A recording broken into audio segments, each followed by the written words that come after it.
Smart meter फोड़ेंगे, फोड़ेंगे भाई फोड़ेंगे, smart meter फोड़ेंगे। Chhatrapati Shivaji Maharaj की जय, छत्रपति शिवाजी महाराज की जय।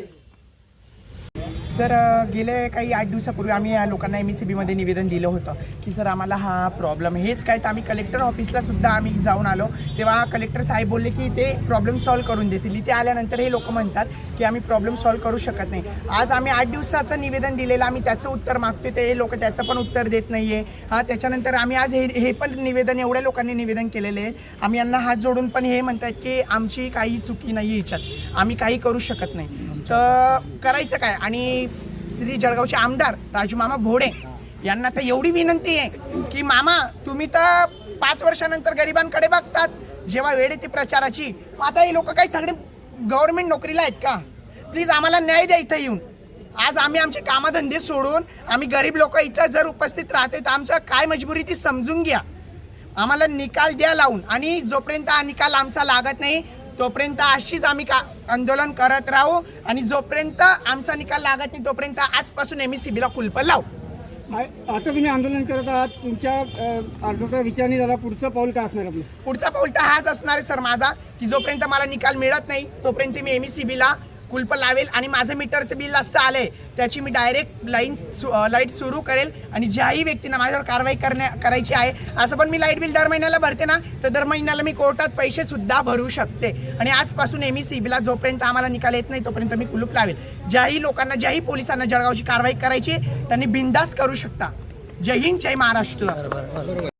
सर गेले काही 8 दिवसापूर्वी आम्ही या लोकांना MSCB मध्ये निवेदन दिलं होतं की सर आम्हाला हा प्रॉब्लेम हेच काय तर आम्ही कलेक्टर ऑफिसला सुद्धा आम्ही जाऊन आलो तेव्हा कलेक्टर साहेब बोलले की ते प्रॉब्लेम सॉल्व्ह करून देतील. इथे आल्यानंतर हे लोक म्हणतात की आम्ही प्रॉब्लेम सॉल्व्ह करू शकत नाही. आज आम्ही 8 दिवसाचं निवेदन दिलेलं आम्ही त्याचं उत्तर मागतोय ते हे लोक त्याचं पण उत्तर देत नाही आहे. त्याच्यानंतर आम्ही आज हे पण निवेदन एवढ्या लोकांनी निवेदन केलेले आहे.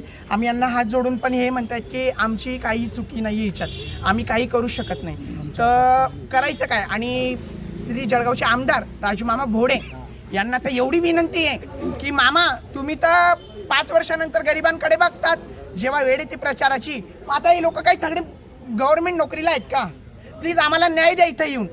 आज आम्ही आमचे कामधंदे सोडून आम्ही गरीब लोक इथं जर उपस्थित राहते तर आमचं काय मजबुरी ती समजून घ्या. आम्हाला निकाल द्या लावून. आणि जोपर्यंत हा निकाल आमचा लागत नाही तोपर्यंत अशीच आम्ही आंदोलन करत राहू. आणि जोपर्यंत आमचा निकाल लागत नाही तोपर्यंत आजपासून MSCBला कुलप लावू. आता तुम्ही आंदोलन करत आहात, तुमच्या अर्जाचा विचार नाही झाला, पुढचं पाऊल काय असणार आपलं? पुढचा पाऊल तर हाच असणार आहे सर माझा की जोपर्यंत मला निकाल मिळत नाही तोपर्यंत मी MSCBला कुलप लावेल. आणि माझं मीटरचं बिल असतं आलंय त्याची मी डायरेक्ट लाईट सुरू करेल. आणि ज्याही व्यक्तींना माझ्यावर कारवाई करायची आहे, असं पण मी लाईट बिल दर महिन्याला भरते ना, तर दर महिन्याला मी कोर्टात पैसे सुद्धा भरू शकते. आणि आजपासून MSCBला जोपर्यंत आम्हाला निकाल येत नाही तोपर्यंत मी कुलूप लावेल. ज्याही लोकांना ज्याही पोलिसांना जळगावची कारवाई करायची त्यांनी बिनधास्त करू शकता. जय हिंद, जय महाराष्ट्र. आम्ही नगरसेवक लोकांना निवडून देत असतो पण ते नगरसेवक आमच्याकडे बघायला तयार नाही. कारण आम्ही त्यांना का निवडून देतो का आमच्या समस्या हे सोडवतील यासाठी आम्ही लोक त्यांना निवडून देतो. पण ते आजपर्यंत आमच्याकडे अजून बघायला सुद्धा तयार नाही. तर आम्हाला त्यांना फक्त एवढं सांगायचं कुठल्या एरियातले रहिवासी सर्व जो त्रस्त झालेले जळगावचे जो त्रस्त झालेला आहे तो सगळं इथं हजर झालेला आहे. कारण MSCB वाले इतकं जबरदस्त बिल टाकून देत आहेत ना की ते सामान्य माणसाला एकदम भरणं अशक्य झालेलं आहे.